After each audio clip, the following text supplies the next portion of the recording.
hey, it seems like you have multiple offers on your property. Oof, that sounds like a really good problem to have. So now let's talk about every single one of the probabilities that you can have at this point. So cash. Cash is not always king. You might hear this everywhere, cash is king. Well, at a discount price. They don't tell you this. But if you have an offer that is cash, and let's talk about numbers, okay? So let's say, for example, you're selling your property, $500,000.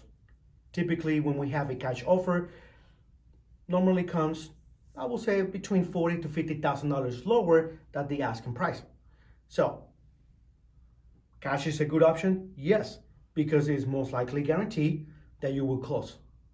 But at which cost? Are you willing to sacrifice $40,000, $50,000? Like I said, cash is not always king. Now, what happens when you receive an FHA or a conventional OVA offer on your property?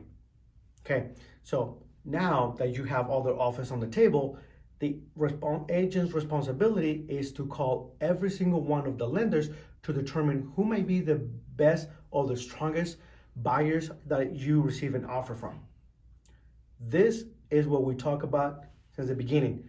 How much experience does your agent has to handle these type of situations? So once they can be able to determine and what type of options that they're bringing to the table, can be able to help you a little bit more to determine who you want to work with.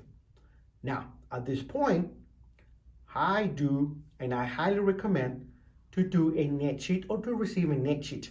Why? Because you might have an FHA that is requesting to a little bit of assistance with the closing cost. Let's just call it that you're selling that property and they want $5,000 towards the closing cost. Once your agent print and do another net sheet, we adding the closing cost, you can get a more realistic number of how much would you be getting at the end.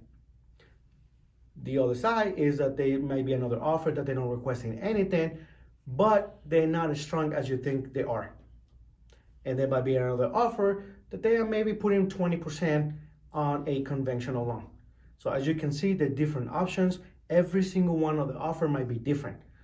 Highly recommend sit down, take your time, and go over with one of the single offers that you get with your agent to explore what is your best option, specifically what are you looking for.